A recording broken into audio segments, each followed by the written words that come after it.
Hola, ¿qué tal? Buenas tardes a quienes se conectan con nosotros a esta transmisión del Centro Cultural El Nigromante del Instituto Nacional de Bellas Artes y Literatura. Esta tarde, como lo habíamos prometido, tenemos la presencia de dos encantadoras escritoras, y les digo encantadoras porque de verdad está garantizado que les va a encantar platicar con ellas y conocer de cerca su obra. Quisiera presentar primero a Carla Sotelo. Muchos de ustedes ya la conocen. Hola Carla, ¿cómo estás? Hola, buenas tardes. Carla, como quienes nos siguen en el Centro Cultural, es la titular de nuestro espacio del Círculo de Lectura y Mujeres desde hace ya varias sesiones. Ella es originaria de La Paz, Baja California, actualmente vive en Saltillo, o sea que nos escuchamos desde lugares diferentes, que es increíble poderlo hacer ahora. Carla, aparte de ser mediadora y por supuesto muy activa participante en el programa de salas de lectura, es escritora también. Ella es una reconocida poeta, cuenta ya en su haber con 2 premios estatales de poesía. Además es profesora, es investigadora de estudios literarios y bueno, ha estado con nosotros participando también en un taller de prosa poética. Estamos preparando nuevas sorpresas para el próximo año. Y bueno, ambas queremos presentarles también a una invitada especial de la tarde. Ella es Itzel Guevara del Ángel. Querida Itzel. Ahora sí ya. Hola, ¿qué tal? Muchas gracias por la invitación, muchas gracias por esta charla en un día tan frío, aunque hay lugares donde está más frío que en otros, Exacto. pero creo que algo compartimos ahorita la mayoría del país, que es este frío tan rico para Exacto. echarnos una platicarita. Exacto, es una tarde-noche decembrina. Y bueno, yo quiero comentarles que Itzel nos acompaña desde Jalapa, Veracruz, la ciudad donde nació. Ella, por supuesto, que también es escritora, muy recientemente reconocida con el Premio Bellas Artes de Cuento Hispanoamericano Nelly Campobello. Ya nos platicarás de esta experiencia maravillosa. Por supuesto que tiene varios libros, varios artículos de revista. Ella también es promotora de lectura.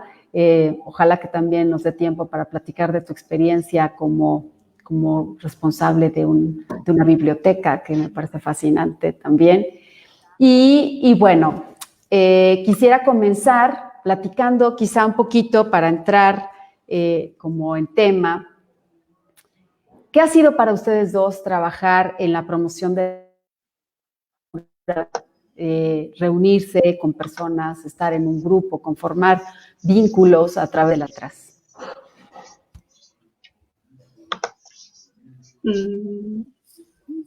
Okay. Gracias. Ya, gracias. Pues, si quiere ya. Pues gracias, Laura. Estoy pues muy emocionada y que luego de una invitación a que hay ahí con ustedes con el Centro Cultural de Prosa Poética, justo quienes participaron en ese taller, varias, creo que la mayoría está en este segundo taller que estoy dando de apoyo de arte y cultura frente a COVID, que es esto, ¿no? Que como mediadora lo propuse justo por esta necesidad de tener un refugio, digo, ¿qué puedo ofrecer en estos momentos, ¿no? De pandemia, de situación donde estamos tan vulnerables, tan frágiles, entonces, pues lo que sé, ¿no? Que es esto, ¿no? La lectura, y siempre he dicho y siempre lo he compartido con estudiantes, con jóvenes y en general que el libro es un pretexto para encontrarnos con otras personas, ¿no? Como somos seres andantes, libros andantes, y son historias que están ahí que queremos saber cómo funciona, ¿no? El mundo, la realidad, entonces esa es la conexión con la que siempre inicio yo como bibliotecas humanas, también otros proyectos que por ahí en otras bibliotecas o proyectos más grandes, pues compartidas en espacios en donde evidentemente un momento de lectura se olvida el entorno tan hostil que a veces vivimos, ¿no? Justo como eso. Y este círculo de lectura y mujeres surgió por eso, ¿no? Esa necesidad de pensar en el encierro, en los cuidados también y en el trabajo de la literatura. Por ahí inició todo esto. Ya tenía un proyecto así para hacerlo en mi zona, o sea, por donde yo vivía antes en La Paz, y bueno, llegó la pandemia y entonces un momento de asimilación y al rato que ya tengo tiempo puedo ofrecerlo y es esto, ¿no? Estos momentos para sanar también siento que la lectura es esta parte terapéutica, me ha servido a mí y es compartido, ¿no? Y es un poco esto, ¿no? De la mediación, es como poner el alimento del alma en el centro de la mesa, que es el libro, ¿no? O la lectura o el pretexto de contarnos nosotras, ¿no? Nosotros. Eso ha sido para mí la lectura y de hecho me gusta más jactarme o presumir de ser promotora de la lectura que de la parte de la academia, todo esto, ¿no? Que también es muy lindo, pero esto a mí me ha dado muchísimo más cosas y más bondades, ¿no? Que las sigo compartiendo hoy en día. Pues yo estoy de acuerdo contigo, todo lo que dijiste. Creo que yo también me he reconocido desde hace mucho como promotora de lectura, antes que otra cosa. Cuando digamos que el término todavía no era tan conocido o no era tan usado, yo me reconocía como promotora de lectura y eso es algo que siempre me ha dado orgullo, porque yo estudié biología, nunca ejercí la carrera y de inmediato, digamos que empecé a encontrar en las bibliotecas escolares un espacio para, ¿sabes qué? Un espacio para emocionarme por la compañía de los otros. Y creo que es que esto es algo muy lindo porque la lectura, que además yo disfruto perfectamente la soledad de la lectura, que es un proceso que además es necesario, ¿no? Porque es un contarte a ti mismo y es un encontrarte a ti mismo, pero eso estamos acostumbrados.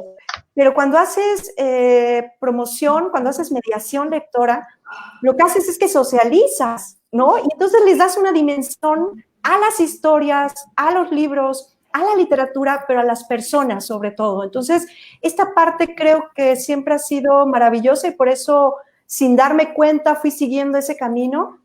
Llevo ya voy a cumplir 20 años de ser promotora de lectura. He trabajado con niños muchos años, he trabajado en escuelas privadas, en escuelas públicas. Es decir, ahorita estoy, por ejemplo, en una biblioteca que es una escuela de adultos. Y eso es maravilloso porque es otro espacio, son otras las características de la población. En su mayoría son mujeres las que acuden. Es una escuela de lo que se denominaba artes y oficios. Entonces van a aprender un oficio y en la mayoría, ¿no? de la población son mujeres.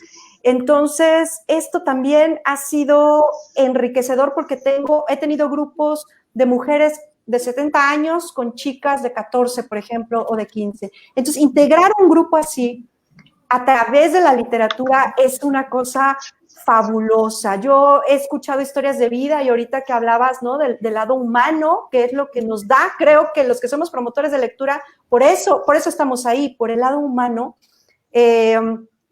Realmente las historias que me han regalado ellas, el cariño que me han regalado, y todo porque yo les he mostrado lecturas. Entonces, yo a veces les digo, es que ustedes son de lo peor, yo les traigo lecturas si ustedes me regalan comida, yo les traigo lecturas si ustedes me regalan apapachos. Es que, no sé, me parece tan hermoso ese intercambio y que las personas se sientan sobre todo emocionadas y honradas de que uno les lleve una historia. Eso es algo mágico y yo por eso soy promotora y seguiré siéndolo siempre. Muy bien. Entonces, ustedes podrían pensar que esto de que en México no se lee, que no tenemos una cultura realmente de acercamiento y apreciación a las letras, ¿esto es una verdad a medias? ¿Es más un poco un mito? Porque no hace falta de verdad que conocerse a los grandes clásicos para empezar a leer. O sea, quizás el ejercicio de la lectura debería verse como una práctica realmente íntima y personal que no tiene por qué, no sé, ser tan formal ni tan ceremoniosa. Y al final me parece que todos acabamos haciéndola, pero no sé ustedes qué piensan. Igual. Hay algo que siempre comparto con estudiantes y cuando voy a los espacios de lectura, esto que ahorita compartí Itzel de personas mayores, algo que compartíamos en las capacitaciones, que el mayor número de mediadoras son mujeres, y muy pocos hombres, ¿no? Quienes se consideran hombres, y que entonces tiene que ver con una cuestión de estas historias compartidas, incluso en las capacitaciones y que en los encuentros de salas de lectura, unas historias impresionantes de, no sé, una niña de su comunidad, ¿no? De llevar la lectura a otras niñas, ¿no? Alfabetizar a personas mayores, y una cosa que das tu tiempo, y que el hecho de que es un abrazo muy cálido el que te dan después, ¿no? Yo tuve la oportunidad de ir un tiempo a un albergue cerca del hospital, y eran historias muy difíciles y bueno, compartidas a través de la lectura. Y cuando ya mi último día, que te digan gracias por hacerme este tiempo aquí en el albergue y este cuidado que tenía de mi esposo enfermo, de mi bebé, dos chicas jóvenes con problemas de, bueno, no sé, durante el parto, no sé, cosas así tan impresionantes que no las tocaban, pero cuando estaban con la lectura era una cosa, se les corría la lágrima, y me decían gracias por esto, ¿no? Y creo que nadie más me lo va a dar, ¿no? Y eso para mí me sanó más que sí, es verdad que me ayuda a tratar el hospital, el albergue y la comida, pero esto es otra cosa que no lo puedo entender, ¿no? O sea, algo así muy lindo. Historias así he escuchado en estos encuentros, y algo compartido en clase como maestra decía, es que somos esto, ¿no? Estas historias, somos libros, y entonces también traemos muchísimas historias. Y yo le apuesto mucho a aprender a leernos entre nosotros, como una lectura comunitaria, ¿no? Desde la horizontalidad. Entonces, no lo sé si el sistema educativo en cuanto a lectura y escritura luego tiene esos fallos, ¿no? De pensar que leer y escribir son solo habilidades que son para constatar que están aprendiendo algo de alguna materia, ¿no? Son dos habilidades que te permiten esto, una, acercarnos a través de la literatura a la condición humana, a esto, ¿no? Que es la vida.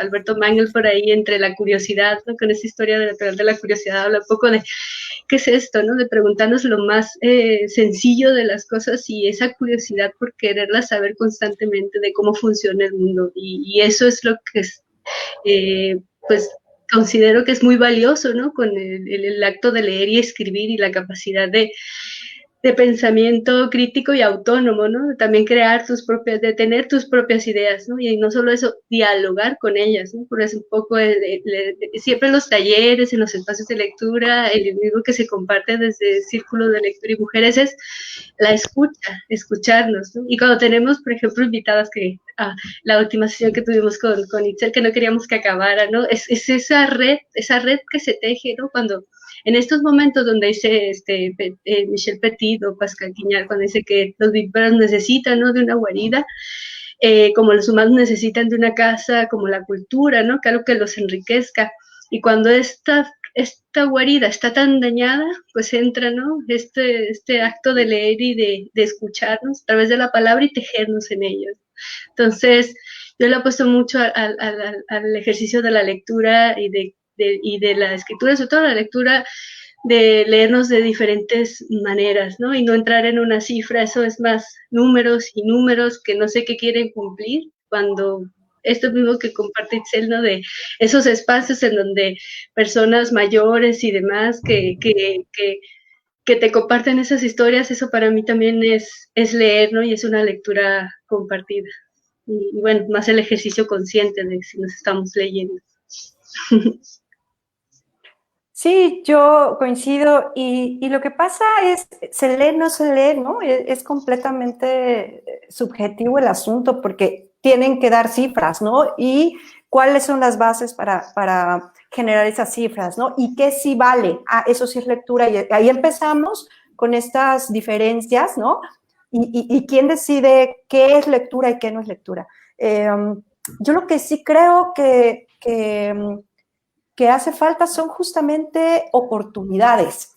Es decir, que yo siempre llamo a los que no son lectores, yo los llamo potenciales lectores, que no saben que les puede gustar la lectura, porque mi experiencia desde hace más de 2 décadas es que difícilmente la literatura, porque además yo estoy muy enfocada en la literatura, que eso además también es, digo, la lectura es todo y tenemos que leer todo, ¿no? Pero digamos que en mi caso estoy muy enfocada en la literatura porque hay que hacer lo que uno hace bien, yo digo, ¿no? Entonces, lo que sí he notado es que trabaje con jóvenes, con niños, con adultos, de distintos contextos, no tiene que ver si es escuela privada o es escuela pública o es de la colonia tal.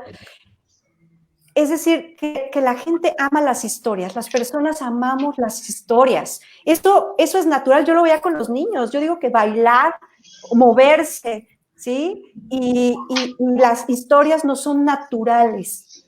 El problema ahí entra, me parece, justamente la gente, los adultos o las personas que tienen una idea muy, muy chiquitita o muy acotada o muy rígida de lo que es la lectura. Y yo lo que digo es que no son lectores, y cuando pones a un no lector a cubrir un programa, ahí ya valió el asunto, porque ¿qué es lo que va a entender por lectura? Lo que va a entender es cuántos libros lee este grupo al año, ¿no? O ¿ya cubrieron los clásicos? ¿Cómo? ¿No conocen a Sor Juana Inés de la Cruz? A ver, por Dios, cuando lo primero que uno como lector sabe que uno tiene derechos a la libertad de elegir el libro, la historia que te guste y la libertad de cerrarlo cuando no cumpla con tus expectativas, más allá de si es la gran obra y está idolatrada, ¿no? Entonces, creo que el problema es eso, las oportunidades, y yo por eso confío mucho y le tengo mucha fe a las bibliotecas públicas, a las salas de lectura, al carrito, lo que sea, la canasta de libros. Yo tengo una amiga que es mediadora y que tiene un espacio maravilloso que se llama El Colibrero, y ella lo que hace es que, como en el lugar donde ella vive no hay ninguna biblioteca pública, ella lleva en su coche su biblioteca, es la biblioteca andante, y entonces despliega la magia de su coche, hace un tendedero y pone los libros, ¿no? Entonces, cualquiera que sea ese espacio que cumpla la función, ¿no?, de una biblioteca, creo que eso es lo que nos hace falta, ¿no? Fuera de los números, fuera de las estadísticas y con lectores. O sea, no creo que sea tan difícil de lograr, ¿no?, la magia, pero parece a veces que es imposible. Muy bien, no, y este ejercicio de las libertades que ahora nos pones en la mesa, me parece que es un punto muy importante para reflexionar, porque también está ahí la libertad de lo que escribimos, de lo que cada uno como creador decide hacer. Y bueno, es interesante que ahora que te tenemos, Itzel, nos hables un poco de esto que se quedó en el tintero, porque también es un pendiente que Carla me subrayó acerca del círculo de lecturas. Que nos cuentes de esta obra que hiciste, Domingo Summertime, porque tiene una historia muy interesante que me gustaría que nos compartieras. ¿Cuándo la escribes? ¿Cuándo se publica? Ahora recibe un premio muy recientemente, y por supuesto todo lo que lleva esta colección de 10 cuentos entrañables, y que sería fantástico conocer directamente dicho por ti. Bueno, pues Domingo de Summertime, pues, ¿qué no decir del libro de uno en el sentido de lo que implica en la vida, ¿no?, de uno? Porque, digo, no dudo que cada escritor tenga su método, sus motivaciones y su visión, además, ¿no?, de la literatura. Pero en mi caso, verdaderamente, contar historias es mi vida. Es decir, yo no puedo separar una cosa de la otra, ni me interesa separarlo, y no necesariamente tiene que ver con autobiografía, aunque sí con vida, me parece, ¿no? Entonces, este libro lo empecé a escribir hace 10 años. Yo estaba en El Paso, Texas. Me fui a estudiar una maestría en creación literaria. Y bueno, sucedieron muchas cosas a nivel personal, ¿no? Sucedieron muchos cambios. Hay cosas tan sencillas o tan no sé cómo llamarlas, pues sí, tan sencillas como cambiar de ciudad, ¿no? Algo que todos han hecho o muchos han hecho y que qué puede traernos. Pues un poco el cambio de ciudad también fue parte de la motivación de este libro, ¿no? Yo vivo en Jalapa, pasar de mi geografía, de mis montañas, de mi verde, pasar de la humedad que aquí se siente, ahorita les decía que está la neblina hasta abajo y eso es parte de nuestro paisaje, pasar de eso al desierto. Entonces, de entrada ese cambio, te pega por todos lados. Yo nunca he visto un cielo más hermoso que los cielos de Chihuahua, por ejemplo, ¿no? Los cielos del norte, los cielos de Texas, que son impresionantes, porque aquí prácticamente nunca hay una noche despejada. Aquí siempre tenemos nubes o tenemos neblina, y ves por pedacitos las estrellas. Yo nunca había visto una cosa como ver la bóveda celeste completa y era impresionante. Pero también pues tampoco había vivido en el desierto y todo lo que eso implica. Entonces, digamos que ese cambio de ciudad estaba aportando ahí un montón de cosas que yo no me daba cuenta y que después van a terminar en el libro. Pero digamos que lo que marcó el inicio de este libro es el cuento que lleva el título justamente del libro, que es Domingo de Summertime. Ese cuento fue un cuento que yo había intentado escribir previo a irme al Paso y no había podido escribir porque tiene que ver con una anécdota que me contaron, con una situación de la vida real, con un suicidio, básicamente de un estudiante. Entonces, a mí, más allá de que el tema pues es, por supuesto que es duro y por supuesto que es en un sentido literario, estoy hablando atractivo, a mí me obsesionó verdaderamente la idea de qué habría pasado con esta chica, qué habría pasado en su cabeza con esta chica antes de haberse aventado. Es decir, yo no quería descubrir sus motivaciones, no iba a poder hacerlo, pero sí que quería saber las horas anteriores a que ella hubiera tomado esa decisión, qué habría pasado en su cabeza. Entonces, intenté escribirlo muchas veces y no pude. Tenía muchos apuntes, pero no lograba dar con el tono del libro, con el tono del cuento, no podía. Pero ya estando en Texas, y yo me burlo un poco, pero claro, después de haber pasado muchos domingos, ¿no? Pues en otro lugar, en otra ciudad, además con mucha presión, yo me presionaba mucho porque cumpliera mis expectativas, yo había dejado el trabajo, había dejado todo para irme a escribir, porque románticamente pensé que eso era muy necesario en mi vida, y de repente no estaba escribiendo, y nomás no salía nada. Entonces ya allá fue que pude finalmente escribir este cuento, ¿no? Yo digo que necesitaba ser una extranjera viviendo en una universidad en Estados Unidos para saber lo que mi personaje, que era una extranjera viviendo en una residencia en una universidad de Estados Unidos, pues ese es el personaje y eso es lo que le sucede. Entonces, a partir de este cuento, se marca todo el tono del libro, lo que van a ser los demás cuentos. Es decir, yo doy con eso que quería contar, que tiene que ver con la soledad, que tiene que ver con la vulnerabilidad, sobre todo. Yo hago hincapié en eso porque esa es otra de las cosas. Yo pienso que hay que escribir de lo que nos mueva. Y a mí algo que yo digo que es un tema que eludo, pero claro que no lo eludo, todo el tiempo lo estoy enfrentando, es sentirme vulnerable. Eso es, si me preguntan qué es lo peor que te puede pasar, creo que eso, sentirme vulnerable. Entonces, de eso quería hablar, de diferentes situaciones, diferentes personajes que se sienten vulnerables. Y muchos también de los cuentos están ligados con irse, ¿no? Con buscar una casa, con buscar un lugar, con estar buscando, con irse a otro lado, porque claro, cuando yo estaba en el punto en que comencé a escribir este libro, esa era mi pregunta, ¿no? Era una búsqueda, ¿no? ¿Qué se siente no tener casa? ¿O qué es tu casa? ¿Cuál es mi casa? ¿Mi casa es donde yo estoy o mi casa es lo que dejé?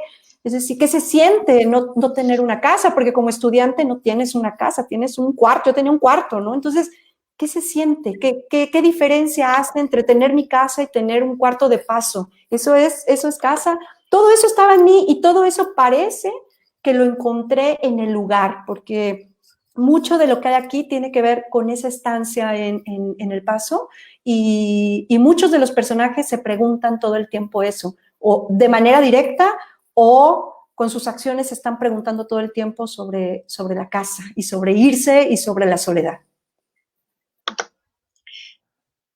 Yo tengo ahí, no sé si puedo preguntar, va relacionado con eso, de la fragilidad, la soledad y el desasosiego, ¿no? ¿Cómo es que escarbaste?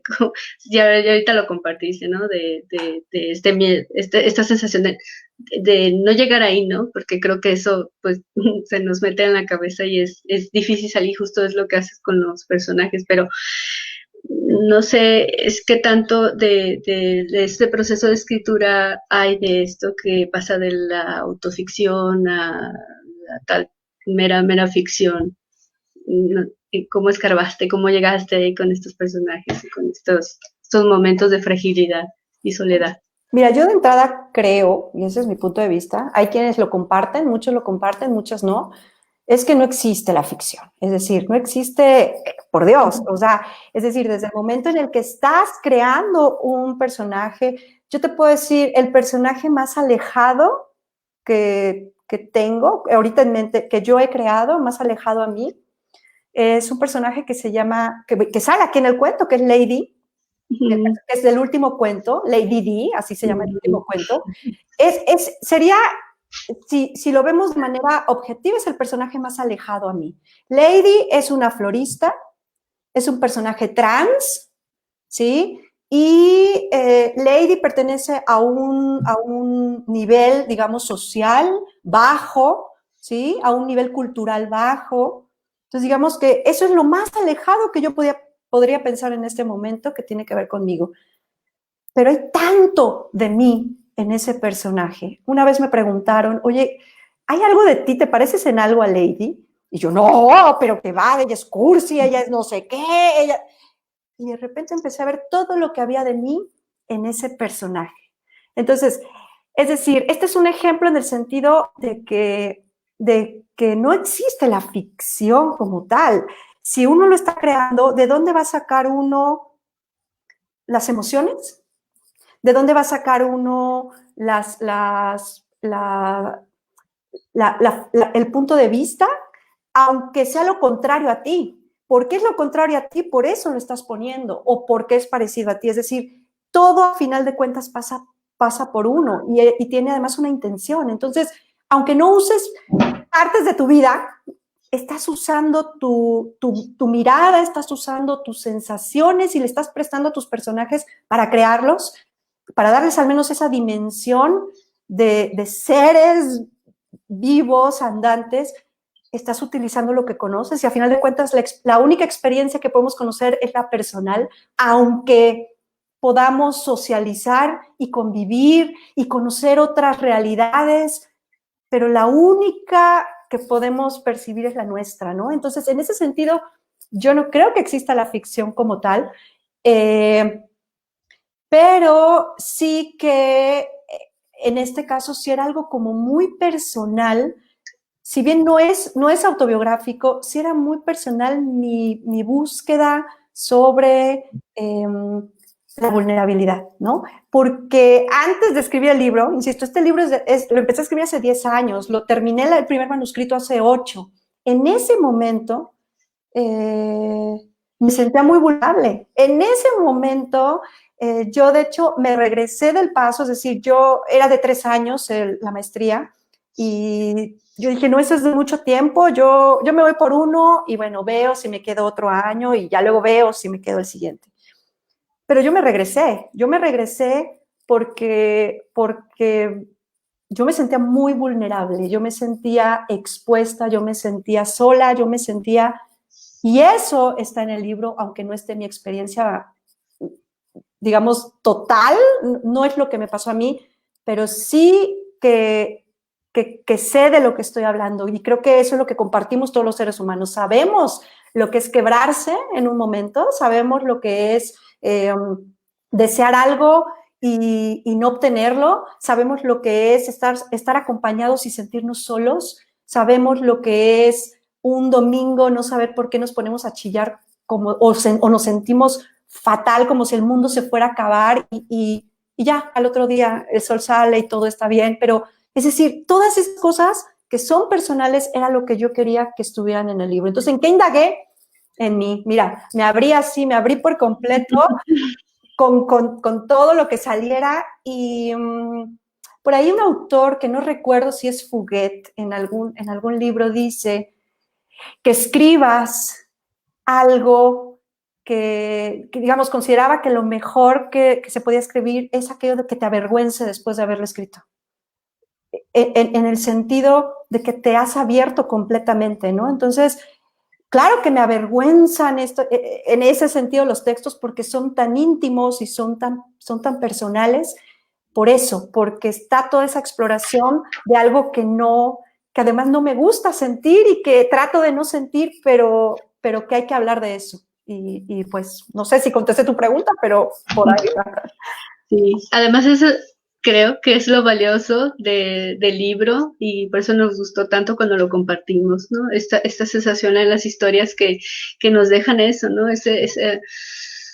Ese huequito para pensar y visibilizar estos momentos, ¿no? De fragilidad que a veces tenemos a diario, ¿no? O tal día, ¿no? Y esto justo llega a los domingos, ¿no? Que hablábamos en la sesión en el círculo sobre lo cíclico también, ¿no? Lo que acaba, empezamos otra vez, justo ahorita, ¿no? El último mes, ¿no? Del año, estos momentos en donde nos sentimos más expuestos o expuestas, no lo sé. Y se relaciona mucho con lo de Santas Madrecitas, que habla de las máscaras, ¿no? Que decías de la parte de esta que escondemos mucho, ¿no? Con las máscaras, todo esto que hay ahí en el interior de nosotros, ¿no? Y los personajes también están en esa construcción y en ese dilema, ¿no? Y bueno, después eso para nosotros se nos hizo muy, muy valioso por esta empatía o sentirnos, ¿no? Identificados con estas voces, ¿no? De los personajes, esta voz narrativa que nos ofrece, sobre todo en Domingo de Summertime, ¿no? Oye, Itzel, y cuando estás en todo este ejercicio y esta exploración de tus propias emociones y en el reflejo con la construcción de tus personajes, ¿piensas en tus lectoras, en tus lectores? ¿Sí piensas que estás escribiendo para alguien? Mira, la verdad es que no. Es decir, no pienso, o sea, sí hay obviamente siempre la cuestión, porque como tiene un sentido, es decir, tiene una intención cuando lo haces, cuando ya estás escribiendo literatura, es decir, sí hay una intención, por supuesto. Desde el momento de elegir cómo contar la historia, ya hay una intención de que esa historia sea escuchada, porque uno, pongamos un ejemplo, un chisme, ¿no?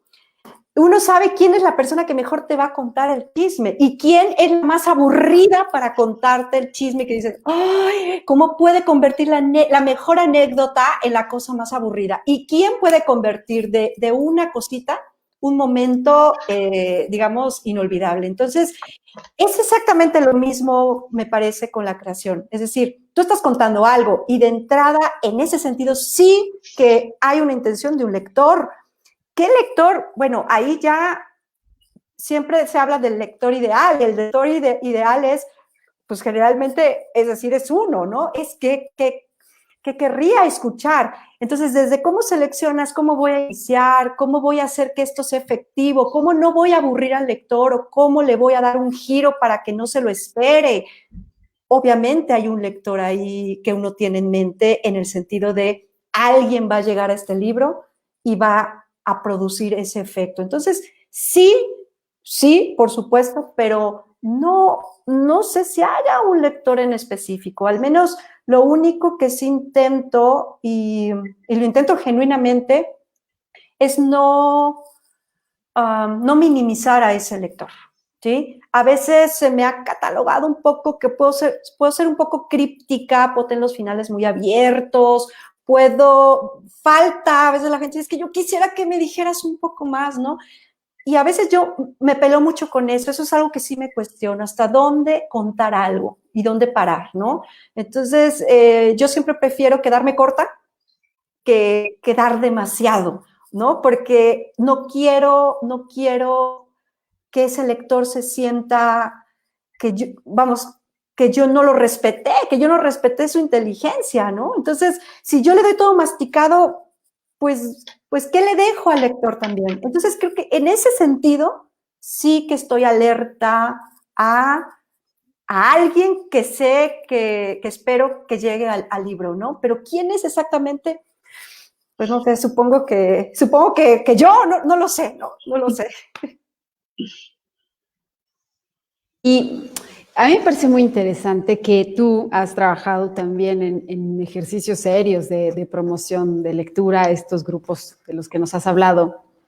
Pero cuéntame cómo se reconfigura tu experiencia cuando eres tú la escritora y estás en este grupo como en el caso de la sesión anterior que tuvimos con Carla. Ahora eres tú quien llevó la historia, pero es tu propia historia. Y Carla, en esta magia de mediación que la hace, de verdad, me encanta cómo trabaja las sesiones, Carla, porque acerca muy bien, anima, propicia diálogos. ¿Y cómo te sientes tú en estas sesiones de un círculo de lectura donde hay también en su mayoría mujeres que te quieren conocer, que ya te leyeron, que te hacen preguntas directamente o que te comparten cuál fue su interpretación o no sé, un pedacito de estas catarsis que se provocan? ¿Qué te hace sentir estar del otro lado de, digamos, de la promoción de la lectura, siendo tú ahora la escritora? Es raro, pero es muy bonito. Es raro porque, pues, hay que luchar a veces un poco con no sé cuál es la palabra. Ay, jamás quisiera que hubiera una especie como de parte de mí como de ego o de alguna cosa, y a veces eso, por ejemplo, en el caso de mi trabajo, como parte justo del programa de promoción de la lectura, muchas veces yo pongo lecturas mías con la única intención de captar su atención, porque sé que eso va a provocar un efecto, porque hay todavía una idea del escritor como de alguien allá alejado, el escritor, esto me lo dijeron unos niños en una escuela a la que fui. Yo llegué y les dije, a ver, ¿cómo es un escritor? Díganme cómo es un escritor. Y entonces empezaron a decir, un escritor es hombre, es viejo, Oh. ¿sí? Y esto es lo mejor, ¿se viste elegante o se viste como sabio? Y yo dije, ¿cómo como sabio? Entonces me lo dibujaron como griego, ¿no? Eso era un escritor para ellos. Y esa idea es ampliamente compartida, ¿sí? Aún en muchos espacios, en muchísimos y en los que menos se imagina uno. Y de repente que llegue una escritora, ¿no? Es mujer. Y luego, pues que parezca muy joven, porque, insisto, no soy tan joven, parezco más joven de lo que soy. Pero entonces llega alguien que parece muy joven y no lo pueden creer. Se les cae, se les derrumba en ese momento esta idea de lo que es un escritor. Y eso acerca inmediatamente a las personas, a los niños, a los adultos. De inmediato crea un lazo y dice, a ver, espérame, entonces, ¿no son esos seres extraños que viven quién sabe dónde, que hablan además en un idioma que yo no entiendo? Porque además la literatura es algo que no es para mí.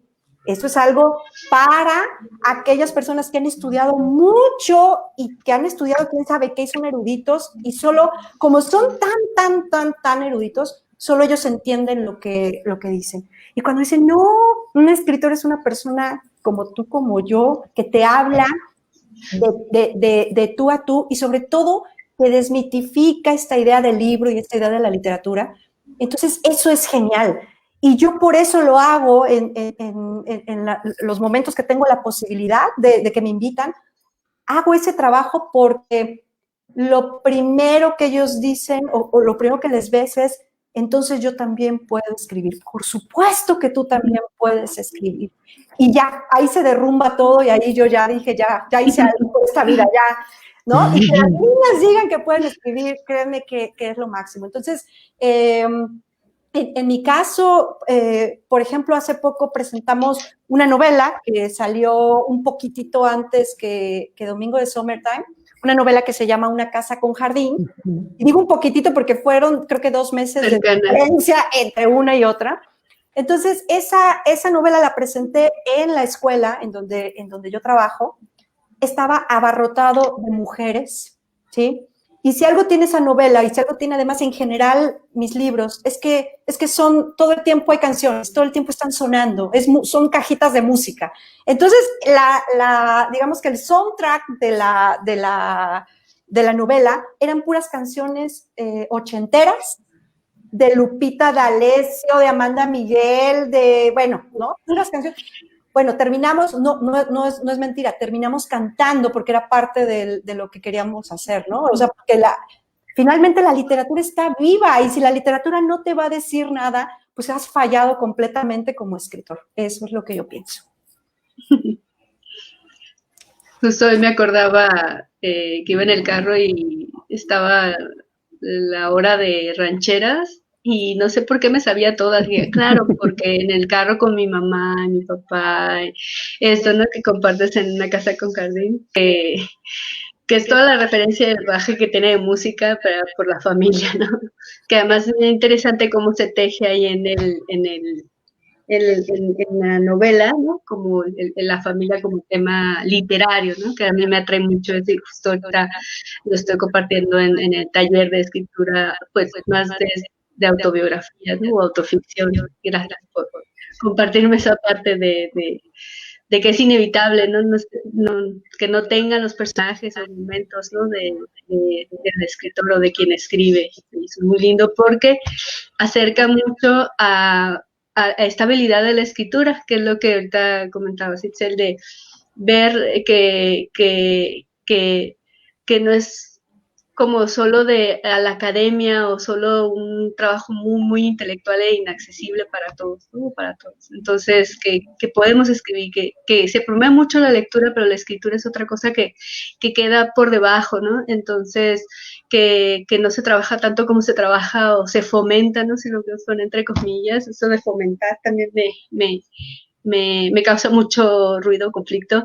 Entonces, saber que, y justo por eso el círculo de lectura y mujeres, de abrir el canon literario, de esta imagen que ahorita decías de que hacían los estudiantes, ¿no? De, bueno, ¿cómo se imaginan un escritor? ¿No? Y ahora, ¿cómo se imaginan una escritora? ¿No? Y también, ¿qué están compartiendo las escritoras? Y por eso ese acercamiento, ¿no? Los mediadores creo que acercamos mucho el primer trabajo, o no, primer paso, o esta red, ¿no? De lectura entre los mediadores, ahorita que están las ferias, ¿no? Cómo hacemos esto de que decías tú hace ratito de la posibilidad, ¿no? De quien no es lector, pero se encuentra con algo que es muy compartido, ¿no? Porque luego decía, ¿cómo le hago para leer más, no? Creo que la lectura llega a las personas en diferentes momentos y que pues no hay un recetario como tal, ¿no? Hay recomendaciones y demás.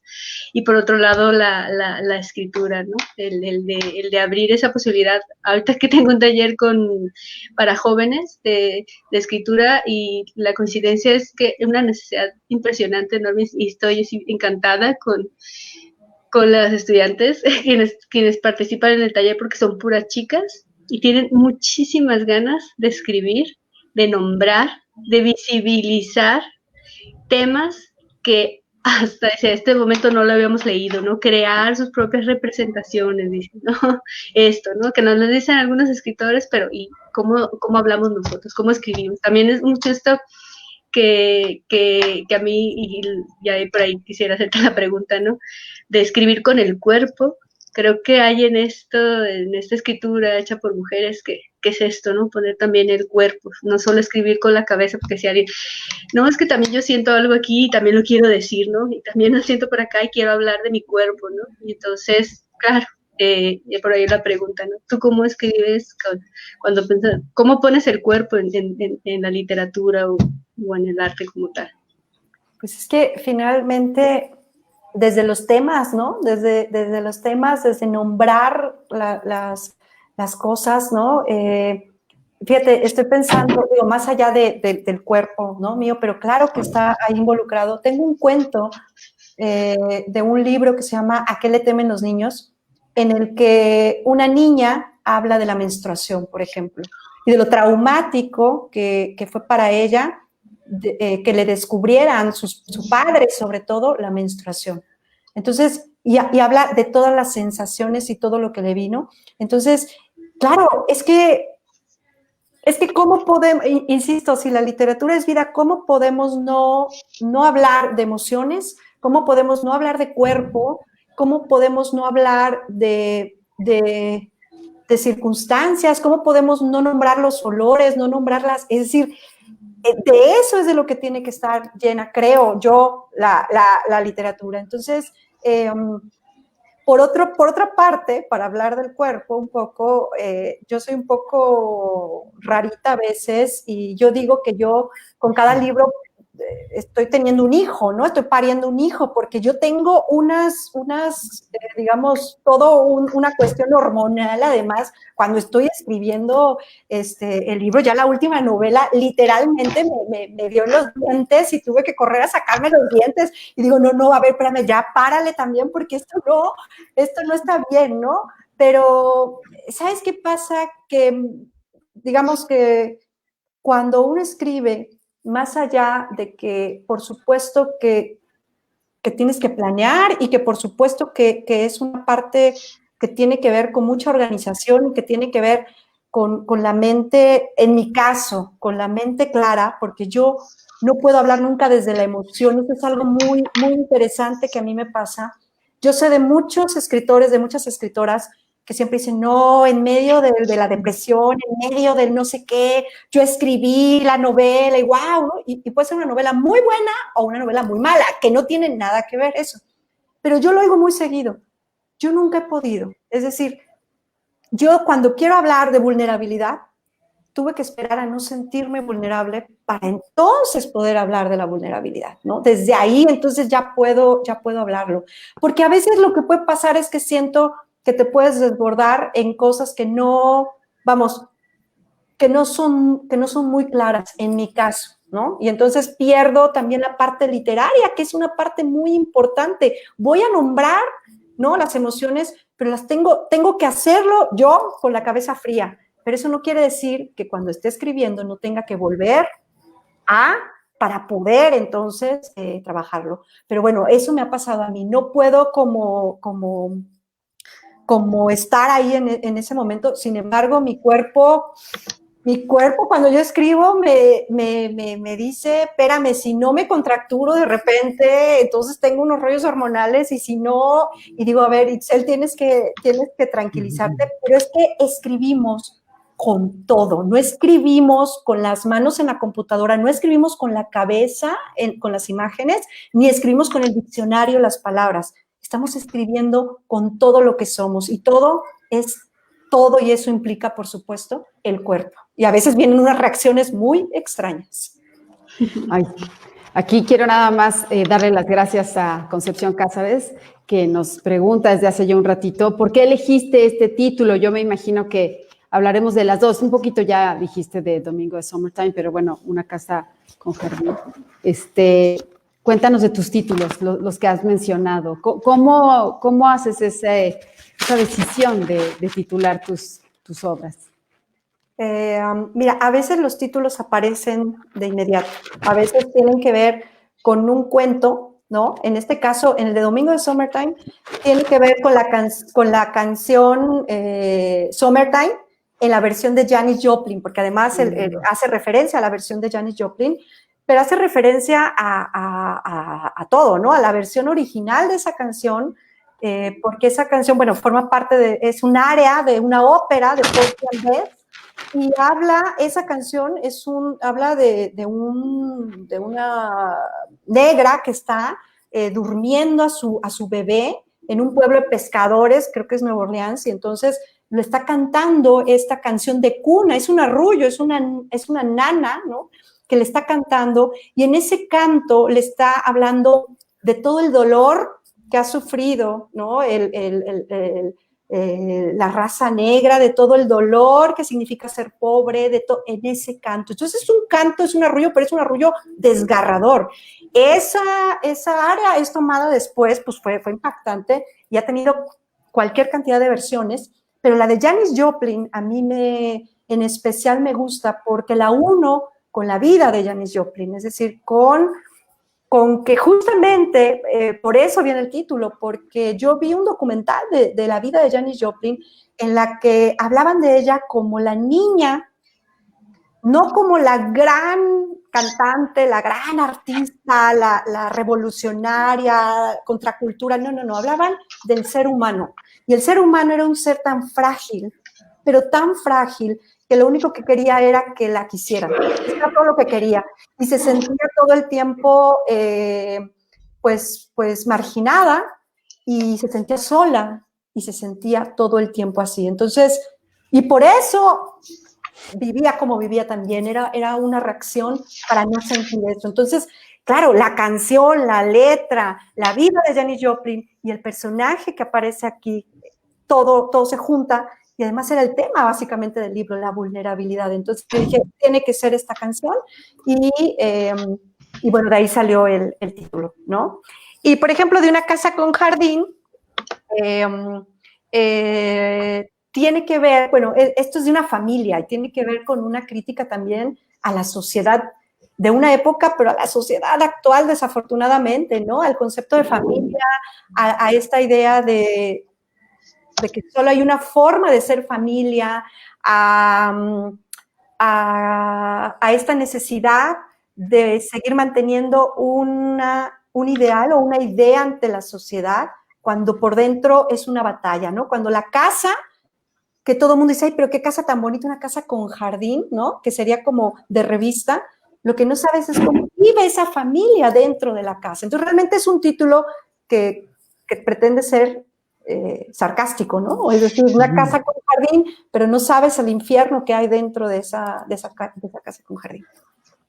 Muy bien, ya contestamos la pregunta del público. Si tienen pocos minutos por si quieren preguntarle algo más a nuestras invitadas. Yo quisiera preguntarte, Itzel, ¿has estado alguna vez en un taller, has impartido algún curso para enseñar a otros a escribir, para contar sus historias? Fíjate que lo he hecho, pero con niños, porque de alguna manera la mayor parte, digamos, de mi trabajo ahorita no lo es, pero fue con niños.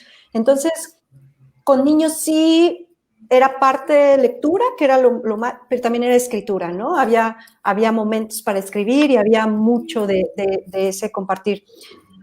Con adultos, muy poco. Pero, híjole, como decía Carla, es que todos tienen no solo tanto que contar, sino tanta necesidad de contar. Creo que eso, híjole, sería tan valioso, ¿no? El impartirlos por escucharlos, porque finalmente cuando escribes nombras, y cuando compartes eso que escribes, estás no solo nombrando, sino estás enfrentándote a ti y enfrentando a los otros, ¿no? Y eso creo que es de las experiencias más valiosas que podemos tener y deberíamos de tener todos como personas, seas escritor profesional o no lo seas, todos deberíamos de experimentar eso. Entonces, no mucho, pero bueno, intento de repente, ¿no?, poder hacer. Muy bien. Carlita, no sé si tengas alguna otra pregunta. Yo sí tengo, pero bueno, la cogiste.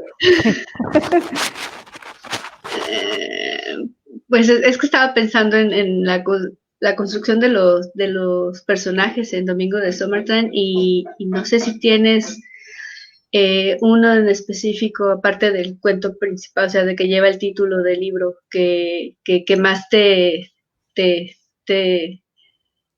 no sé si de favorito, ¿no? Pero sí que con el que más te mueve todo, ¿no? Estaba pensando en eso. Pues mira, como personaje, sí que tengo uno favorito.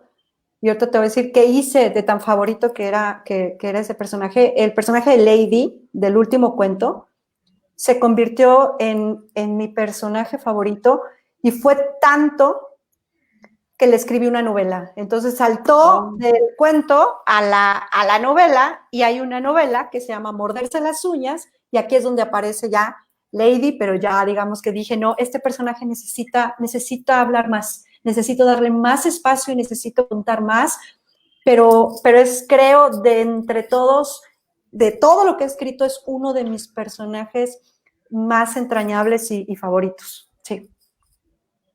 Wow. Tenemos que hablar entonces de ese libro. Tenemos que hacer un círculo de sí, lectura sí, para, ya llevamos 2 de Itzel, ¿eh? para perseguir Es la excepción. para perseguir a Lady. Pues ya casi llegamos al tiempo de cerrar la transmisión, pero a mí me gustaría preguntarte, Itzel, ¿qué significa para ti el premio Nelly Campobello? Uy, ay, mira, significa tantas cosas, pero no por el premio en sí. Vuelvo a lo mismo, es como por esta cosa personal, porque a final de cuentas es como culminar un ciclo, ¿sí? Un ciclo en el que, de una vida que yo le he dedicado a escribir, que he creído que eso vale la pena, y de repente no pasa nada con lo que escribes, de repente no publicas, de repente publicas pero no hay distribución de tus libros, qué sé yo, ¿no? Hay cualquier cantidad de situaciones a las que uno se enfrenta. Y es personal porque a mí me daba mucha vergüenza decirme escritora, ¿sí? A mí me daba yo tener el síndrome, ¿no? Del ya se me olvidó cómo le llaman, el síndrome La impostora. de la impostora. Claro, toda la vida, nada es bueno, esto que escribo es una porquería, todo era mejor que lo que yo escribía, pero yo seguía. Y siempre dudaba. Yo escribía un libro y no, seguro esto no sirve. Y lo escribía otro libro, no, seguro esto tampoco sirve. No. Y a la par de seguir escribiendo, también a ese tiempo seguí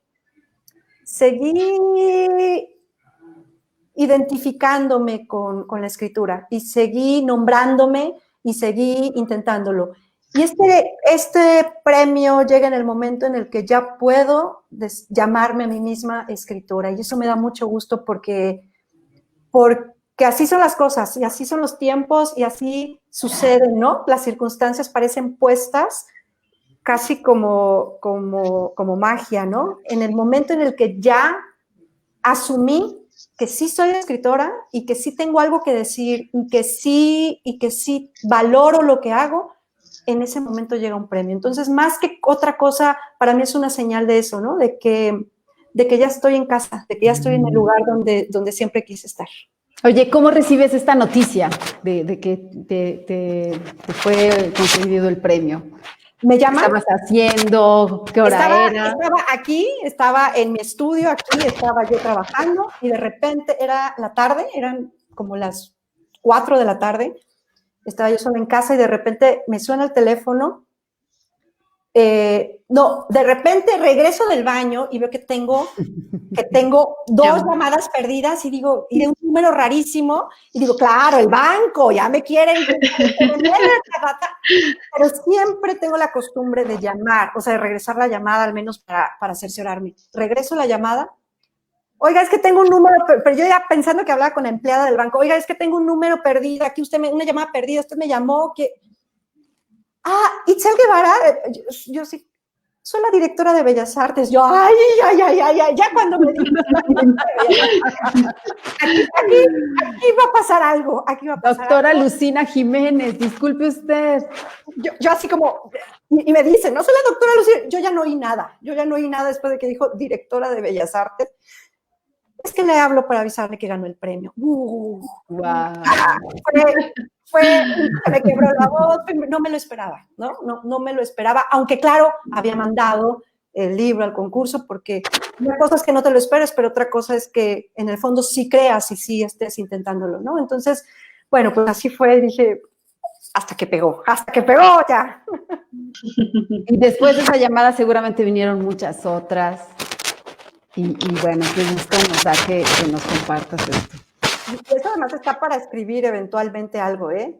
O sea, de verdad, eso está en todo, o sea, una vez que se anunció, porque pues ahí no se había anunciado, ahí solo me lo dijeron a mí, esperamos unos días a que se hiciera oficial, y cuando se hizo oficial, ahí sí empezaron, ¿no? Como todas las llamadas, desde las llamadas que fueron la mayoría, además, híjole, de un cariño y de un orgullo y de una felicidad genuina que yo digo, qué bonito recibir cariño por escribir. O sea, ahí dije, creo que estoy haciendo lo que quiero hacer, porque eso es lo que estoy recibiendo. No estoy recibiéndolo por no sé, por ir a la luna, no lo estoy recibiendo porque tengo la cuenta de banco más importante, no lo estoy recibiendo es por escribir, y eso me pareció hermosísimo.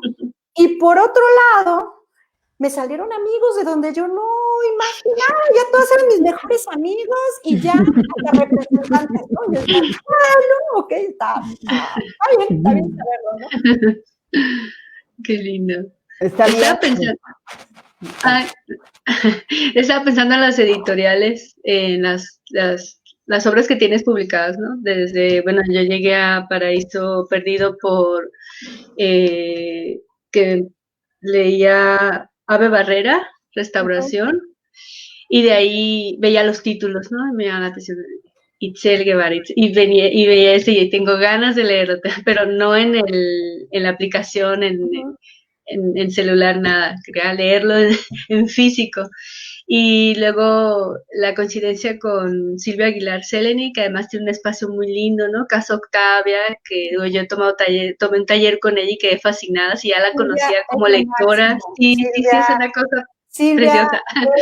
es mi amiga, Silvia es mi hermana literaria, Silvia es mi editora, Silvia fue la editora de Una casa con jardín. No he conocido una editora más precisa, más puntillosa, pero más cariñosa también. Entonces, sabe muchísimo, y tiene toda la generosidad. Es muy generosa. Lo que sabe. Yo estuve en Casa Octavia también, entonces, no, Silvia es maravillosa. Sí, a inicio de la pandemia dice, o sea, si quieren que asesore, escríbanme al correo y sus proyectos. Y le mandé el proyecto y luego unos proyectos que tengo de escritura. Y luego de un taller lo tomé, y entonces de ahí también se relacionó y dije, no, ya tengo que leer a Itzel. Y justo cuando ya lo iba a proponer en el círculo, pues salió la noticia, ¿no? Que además, pues sí, y luego hablando de todo lo del canon, ¿no? Taller de Teoría y Crítica Literaria de Diana Morán, cuando hablaban de Nelly Campobello. Entonces, esto, ¿no? De que no la agregaron en la antología de la literatura de la revolución, y luego, o sea, es muy significativo. Para mí se me hace muy significativo, tanto Nelly como tu trabajo. Entonces, pues, aquí está ya, ya la tenemos que leer, ¿no? Y una suerte de que qué bonito coincidir y qué bonito hacer esas redes, ¿no? De que apareciera ahí tu nombre, y luego en escritoras mexicanas. Creo que hay esta red de quienes estamos leyendo más a escritoras, ¿no? Que es la invitación, lo que siempre hago yo desde el círculo, desde mis espacios personales, ¿no? A leernos más, porque creo que ahí es donde yo encontré la posibilidad esta que hablas de escribir, ¿no? Y de escribir como, o sea, de lo que quiero escribir, no escribir de otra forma, porque eso también era mucho buscar un camino en donde pues no me hallaba, ¿no? Y leerlas a ustedes, o sea, leer a escritoras como Silvia, toda la trayectoria de Vindictas, a Socorro Venegas, o sea, leerlas todas ustedes ya para mí es una suerte de alivio, ¿no? Saber que no escogí mal este camino de la literatura. No, y aparte quería decir que eres la primera mujer que se gana este premio. Anteriormente ya lo habían recibido los escritores. Me parece muy significativo. Me parece una gran noticia justo para las letras mexicanas escritas por mujeres, por escritoras que usan jeans y tenis probablemente, y que de ceremonioso hay poco, pero que también le dan la formalidad y el respeto a su oficio, a la práctica de la escritura.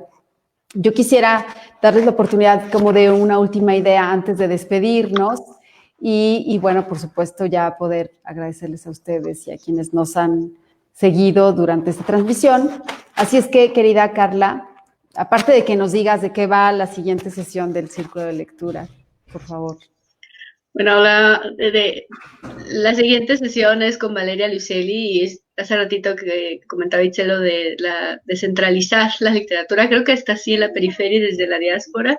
O sea, ya no está solo en la Ciudad de México, también está en Veracruz, ¿no? Como está en Tlaxcala con Olivia Terova, o como está en otro lado, en otro país como Valeria Luiselli, ¿no? Que son las que dije, esta es la lista y la propuesta y hemos coincidido en eso y pues a eso va, ¿no? Y mis últimas palabras son que leamos a más mujeres y que empecemos a escribir más, ¿no? También.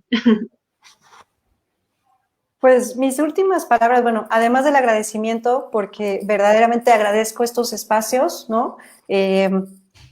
Muchísimas gracias por invitarme, por hacerme sentir además apapachada, por todo.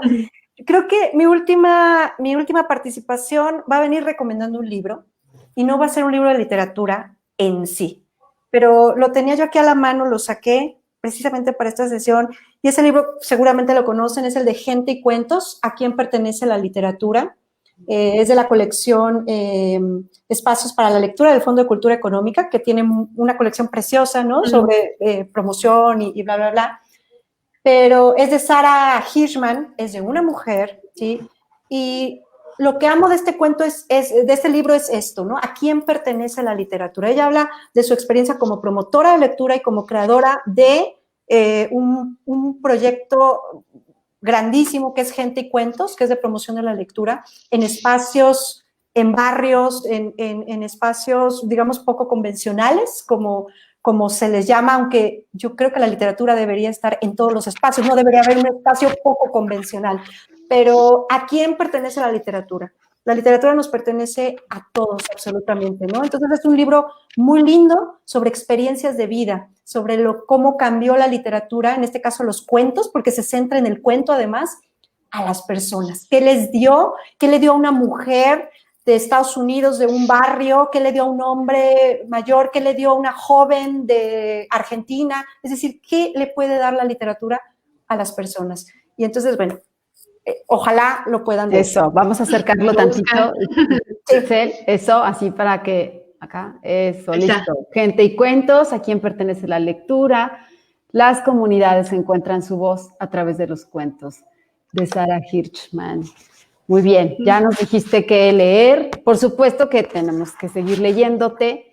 Y me gustaría preguntarte, Itzel, por último, ¿qué sigue? ¿Qué sigue para ti? ¿Qué proyecto estás trabajando ahora? ¿Qué sueño estás persiguiendo? Estoy trabajando con literatura infantil. Estoy esperando, digamos, la oportunidad de poder publicar algunas cosas infantiles que tengo que me emocionan mucho. Quiero dedicarme un poco a la literatura infantil y estoy trabajando en una novela. Bueno, la estoy trabajando en la cabeza, no está todavía ahí, pero es una novela que también me tiene muy emocionada, que tiene que ver también con irse, con buscar un hogar, con la casa, con las mujeres, con la soledad, ¿no? Es un poco que se desprende de alguna manera de Domingo de Summertime, porque creo que eso pasa, ¿no? Que uno uno comenta algo, pero quedan muchas cosas todavía de fuera, ¿no? Entonces, cuando un tema, así como Lady se convirtió en una novela, y así como Una casa con jardín salió de un libro de cuentos de la infancia, ahorita Domingo de Somerton me ha abierto como también ese camino para seguir hablando sobre el desarraigo, sobre la soledad, sobre la vulnerabilidad, y pues a ver qué sale. Muy bien, pues yo los invito a quienes estuvieron con nosotras esta tarde-noche a no irse de las letras de Itzel Guevara, a continuar en estos círculos de lecturas y mujeres, que por supuesto también están muy bienvenidos los varones a estas sesiones. Y bueno, yo quiero agradecerte, Carla, por participar, por ser parte del Centro Cultural El Nigromante.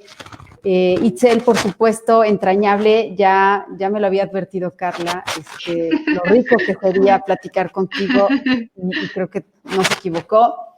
Me encanta tenerlas a las dos, desde dos ciudades distintas. Me gustaría invitarlas a San Miguel de Allende, ahora que ya sea posible moverse sí. por los espacios. Me encantaría que vinieran, que nos dieran algún taller, alguna clase magistral para niños, o sea, este trabajo tuyo, Itzel, de niños, y que pudieras continuarlo de alguna manera. Me gustaría muchísimo que pudiéramos organizar algo, y desde luego a participar en cualquier actividad que tuviéramos en el Centro Cultural. Y el público que nos escucha, como siempre, quiero agradecerle que nos siga, que no se pierda las siguientes transmisiones. Tenemos todavía un último taller antes de que termine el año acerca de el arte del monólogo, que también me parece que puede ser muy, muy alentador para ahora que estamos tratando de compartir nuestras vulnerabilidades y nuestras soledades. Así es que, Itzel, Carla, nuevamente muchísimas gracias y espero verlas muy pronto. Y pues, bueno, desde donde están. Gracias. En San Miguel de Allende se piensan ustedes, por supuesto. Gracias. Ya nos vimos, Ya. Hay que planear algo. Muy bien, pues muchísimas gracias. Abrazo. Gracias por tenerlas, un gusto. Hasta luego y muy buenas noches a todos.